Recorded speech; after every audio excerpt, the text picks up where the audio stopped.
नमस्कार. आजचा दिवस माझा.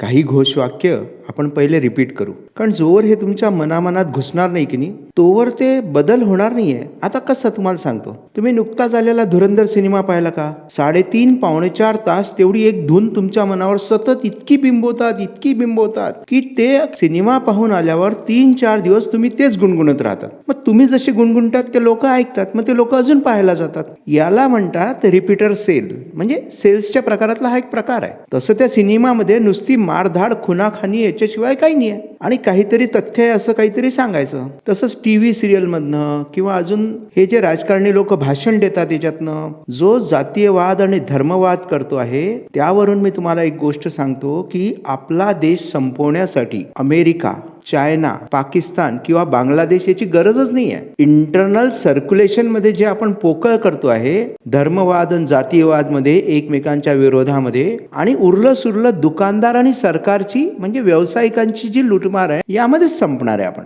आता त्यासाठी काय करायचंय, आपले वाक्य पहिले आपल्याला रिपीट करायचे. काय आहे वाक्य? 100 कोटी भ्रष्ट घडवणार महान राष्ट्र.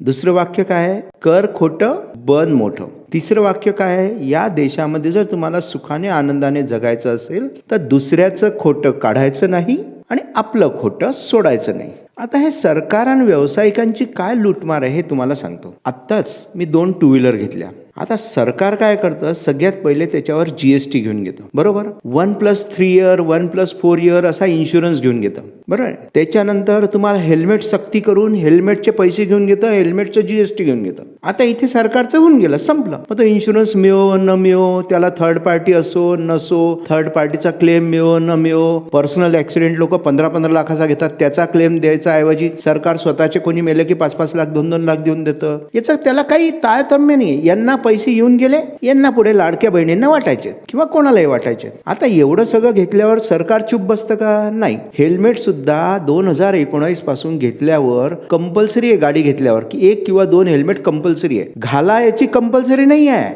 कारण तुम्ही जगले काय वाचले काय त्याचं काही घेणं देणं नाही आहे. हेल्मेट घेतल्यावर जीएसटी मिळाला की नाही हे कंपल्सरी आहे. इन्शुरन्स काढून तो पैसा सरकारी खात्यात जमा झाला की नाही ते कंपल्सरी आहे. तुम्हाला क्लेम किती मिळाला नाही मिळाला, तुम्ही टोले घ्या, चक्रा मारा, करा खोटा करा, याच्याशी काही ना त्या गाडी विक्रेत्यांना घेणं देणं आहे ना सरकारला घेणं देणं आहे. आता ही झाली सरकारची लूटमार. आता गाडी विक्रेते काय करतात, तुम्हाला एक कोटेशन देतात, तुम्ही पण कधी इव्हॅल्युएट नाही करत. ते कोटेशन मध्ये लिहून देतात 100 रुपयाची गाडी, 18 रुपये जीएसटी, 7 रुपये इन्शुरन्सचे, 11 रुपये आरटीओचे, हेल्मेटचे 1.5 रुपये, याचे 2 रुपये, त्याचे 3 रुपये, असं करून करून 130 रुपयाचं कोटेशन तुम्हाला देऊन देतात. 120 ते 130 रुपयाचं तुम्ही तेवढे पैसे त्यांना देऊन देतात. लगेच 1 तासामध्ये तुम्हाला गाडी देऊन देतात.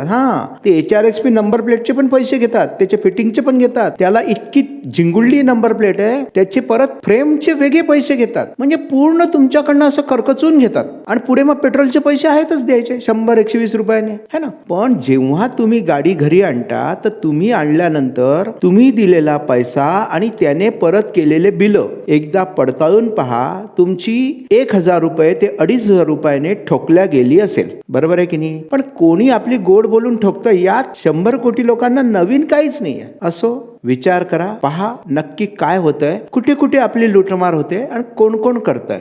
भारत माता की जय.